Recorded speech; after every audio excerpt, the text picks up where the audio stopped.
نحمدہ ونصلی ونسلم علی رسولہ الکریم اما بعد فاعوذ باللہ من الشیطان الرجیم بسم اللہ الرحمن الرحیم لقد کان لکم فی رسول اللہ اسوۃ حسنہ صدق اللہ العظیم۔ درود پاک پڑھیں صلی اللہ علی النبی الامی وآلہ صلی اللہ علیہ وسلم، صلاۃ و سلام علیک یا رسول اللہ صلی اللہ علیہ وسلم۔ آج ہم تذکرہ کرتے ہیں حضرت ہاشم بن عبد مناف سے، جو کہ نبی کریم صلی اللہ علیہ وسلم کے دادا عبد المطلب کے والد ہیں۔ ہاشم بن عبد مناف نبی کریم صلی اللہ علیہ وسلم کے دادا کے ابو ہیں، یعنی کہ عبد المطلب کے ابو ہیں۔ ہاشم بن عبد مناف بڑے ہی بہادر شخص تھے، اور ان کو اللہ نے توفیق دی تو انہوں نے کہتے ہیں مکہ کو ایک بزنس کا سینٹر بنا دیا، یعنی کہ تجارت کا مرکز بنا دیا، اور یہاں پہ لوگ آتے اور خوب تجارت کرتے، اور مکہ اس طرح ان کی بدولت، ہاشم بن عبد مناف کی بدولت پھلنے پھولنے لگا۔ ہاشم بن عبد مناف اکثر سفر میں رہا کرتے تھے۔ آپ ایک مرتبہ ملک شام کے جانب سفر میں جا رہے تھے، راستے میں مدینہ پڑتا تھا، تو ملک شام کے جانب سفر میں جا رہے تھے تو آپ کو راستے میں مدینے کا ایک قافلہ ملا، جو قافلہ بنو نجار کا تھا۔ اس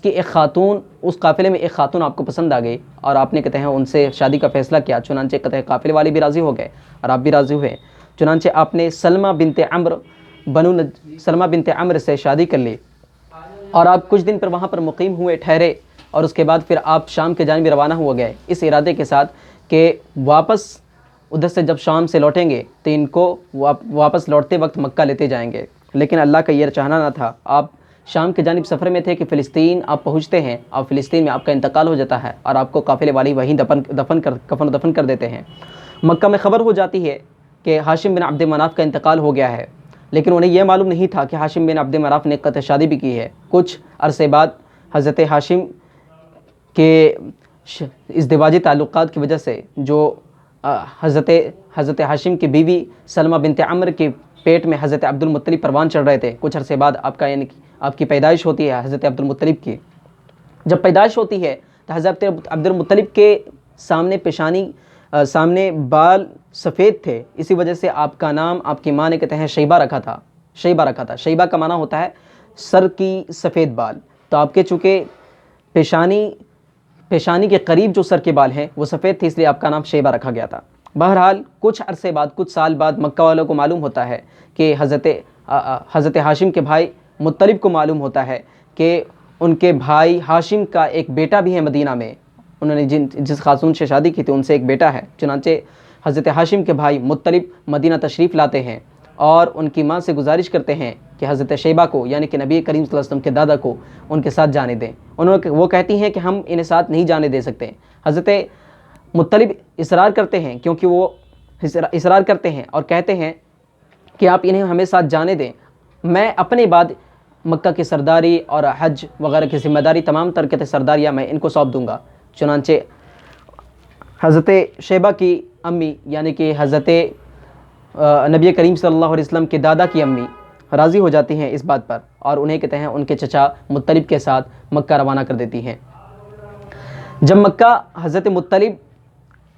نبی کریم صلی اللہ علیہ وسلم کے دادا کو لے کر، جو کہ ابھی بچے ہیں،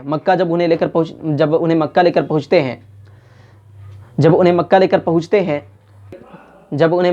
پہنچے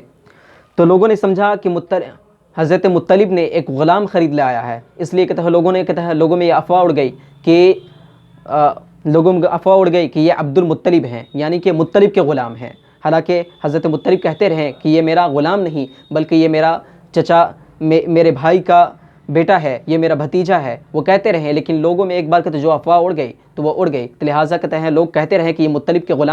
غلام ہے، اس لیے آپ کا نام عبد المطلب پڑ گیا کہ مطلب کا غلام، حالانکہ آپ کا اصل نام شیبہ تھا۔ بہرحال معاملہ یوں ہی رہا۔ حضرت ہاشم کے انتقال کے بعد حج کی ذمہ داری اور کعبہ کی ذمہ داری اور کعبہ کی چابیاں اور کعبہ کی سرداری اور مکہ کی سرداری حضرت عبد المطلب کے ہاتھوں آ جاتی ہے، یعنی کہ نبی کریم صلی اللہ علیہ وسلم کے دادا کے ہاتھوں کے تحت حج کی اور مکہ کی سرداری آ جاتی ہے۔ ایک دن نبی کریم صلی اللہ علیہ وسلم کے دادا یعنی کہ حضرت عبد المطلب سوئے تھے کہ آپ خواب میں دیکھتے ہیں کہ اللہ کی جانب سے یہ حکم مل رہا ہے کہ آپ زمزم کا کنواں کھودیں، وہ زمزم کا کنواں جسے بنی جرہم مکہ چھوڑتے وقت، جب قبیلہ خزاعہ والوں نے مکہ پہ حملہ کیا تھا تو بنی جرہم جو قبیلہ مکہ سے جاتے وقت اس کنویں کو پاٹ گئے تھے، زمزم کے کنویں کو پاٹ گئے تھے اور اسے کہتے ہیں ڈھا دیے تھے۔ اس کنویں کے بارے میں حضرت عبد المطلب خواب دیکھتے ہیں کہ اسے دوبارہ کہتے ہیں کھودے جانے کا حکم دیا جا رہا ہے۔ لہٰذا عبد المطلب تیار ہوتے ہیں اور اس کنویں کو کھودنا شروع کرتے ہیں، اور جب کنویں کو کھودنا شروع کرتے ہیں تو اس کنویں سے اسلحے، ہتھیار اور سونے وغیرہ نکلنے لگتے ہیں، کیونکہ بنی جرہم جاتے وقت اپنے تمام تر ہتھیار اور سونے وغیرہ اسی میں ڈال دیے تھے، اور ڈالنے کے ساتھ کہتے اس کنویں کو پاٹ دیا تھا۔ جب سونے وغیرہ نکلے تو مکہ والوں میں ہنگامہ ہو گیا اور کہنے لگے کہ آپ اکیلے نہیں کھود سکتے اسے ہم بھی کھودیں گے، اور اس کا سونا جو نکلے گا وہ ہمارا بھی حصہ ہوگا۔ بہرحال حضرت عبد المطلب نے کسی طرح کہتا اس کو کھودا، مکہ والوں کو منع کرنے کے باوجود آپ نے کھودا، اور کھودنے کے بعد اس کنویں سے پانی نکل آیا۔ اس وقت حضرت عبد المطلب کو کمزوری کا احساس ہوا، اور آپ نے اللہ کے بارگاہ میں کہتے ہیں یہ نظر مان لی کہ اللہ اگر مجھے 10 بیٹوں کی نعمت دے اور 10 کو جوان کر دے اور توانا کر دے، اس لائق کر دے کہ وہ میری کہتے ہیں قوت بنے اور میری پشت کو مضبوط کریں، اگر اس لائق اللہ نے انہیں بنا دیا تو میں ان میں سے ایک کو اللہ کی راہ پہ قربان کر دوں گا، اللہ کی راہ میں قربان کر دوں گا۔ اور یہ ایسا نظر تھا جس سے یعنی کہ سارے عرب والے چونک گئے کہ یہ کیسی نظر ہے۔ بہرحال حضرت عبد المطلب نے 4 شادیاں کی، اور آپ کو اللہ نے کہتے ہیں 10 بیٹوں سے نوازا، اور 10 بیٹے جوان ہو گئے، اور اس نظر کو پوری کرنے کی باری آ گئی۔ چنانچہ حضرت عبد المطلب اپنے بیٹوں سے کہتے ہیں کہ بیٹوں ایسا معاملہ ہے کہ میں نے نظر مانا تھا یہ کہ 10 بیٹے ہوں تو میں ان میں سے ایک کو قربان کر دوں گا، لہٰذا نظر پوری کرنی ہے۔ بیٹے کہتے ہیں کہ ٹھیک ہے، آپ کی جیسی مرضی، آپ ہم میں سے جسے چاہیں اسے قربان کر دیں۔ چنانچہ کہا جاتا ہے کہ کیوں نہ قرآن اندازی کر لی جائے، جس کے نام قرآن نکلے گا، جس کے نام چٹھی نکلے گی، اسی کو قربان کر دیا جائے گا اللہ کے راہ میں۔ چنانچہ قرآن ڈالا جاتا ہے، اور قرآن حضرت عبد المطلب کے چہیتے بیٹے حضرت عبداللہ کے نام نکلتا ہے، یعنی کہ نبی کریم صلی اللہ علیہ وسلم کے والد کے نام نکلتا ہے۔ حضرت عبد المطلب اندر سے گھبرا جاتے ہیں، وہ پریشان ہو جاتے ہیں، کیونکہ یہ ان کے سب سے چہیتے بیٹے تھے اور بڑے ہی پیارے بیٹے تھے اور بڑے ہی حسین اور خوبرو کے تھے یہ جوان تھے، لہٰذا حضرت عبد المطلب راضی نہیں ہوتے اس پہ۔ مکہ والے مشورہ دیتے ہیں کہ ایسا کیوں نہ کیا جائے کہ آپ مکہ کی جو ایک کاہنہ ہے، بڑی ہی جانکار کاہنہ ہے، اس کاہن کے پاس جائیں، آپ اس کاہنہ کے پاس جائیں، شاید اس کے پاس اس کا کوئی حل موجود ہوگا۔ لہٰذا حضرت عبد المطلب اس کے پاس تشریف لے جاتے ہیں۔ وہ کہتی ہے کہ ایسا کریں کہ جب آپ کے بیٹے عبداللہ کے نام کے تحت قرآن نکل ہی گیا ہے تو آپ ان کے نام پہ اور ان کے بدلے فدیہ یعنی کہ 10 اونٹوں کا فدیے کے نام پہ پھر سے قرآن ڈالیں۔ اگر کہتے ہیں 10 اونٹ کے اوپر نکل آئے تو ٹھیک ہے، اور اگر پھر سے کہتے ہیں عبداللہ کے نام پہ نکل آئے تو 10 اور اونٹ اور آپ کو بڑھانا ہوگا۔ اس طرح آپ کرتے رہیں یہاں تک کہ وہ قرآن اونٹوں کے نام نکلے۔ چنانچہ حضرت عبد المطلب نے ایسا ہی کیا، وہ واپس آتے ہیں اور حضرت عبد المطلب اپنے بیٹے عبداللہ کے نام اور 10 اونٹوں کے نام قرآن ڈالتے ہیں۔ اس بار پھر سے قرآن یعنی کہ اونٹوں کے بجائے حضرت عبداللہ کے نام پہ نکلتا ہے۔ پھر آپ قرآن ڈالتے ہیں 10 اونٹ کا اضافہ اور کر کے، 10 پہ 10 اونٹ اضافہ کر کے، یعنی کہ 20 اونٹ کے نام پہ آپ کہتا قرآن ڈالتے ہیں، تو اس بار پھر سے کہتا ہے عبداللہ کے نام پہ نکلتا ہے۔ 30 اونٹ پہ ڈالتے ہیں، پھر سے عبداللہ کے نام پہ نکلتا ہے۔ 10 اونٹ بڑھاتے جاتے ہیں یہاں تک کہ اونٹوں کی تعداد 100 پوری ہو جاتی ہے۔ اس کے بعد اونٹوں کے نام پہ کہتے ہیں اونٹوں کے نام پہ قرآن نکلتا ہے، تو آپ 100 اونٹ اللہ کے راہ میں قربان کرتے ہیں۔ اور اسی وجہ سے نبی کریم صلی اللہ علیہ وسلم کہا کرتے تھے کہ انا ابن ذبیحین، کہ میں 2 ذبیح کا بیٹا ہوں،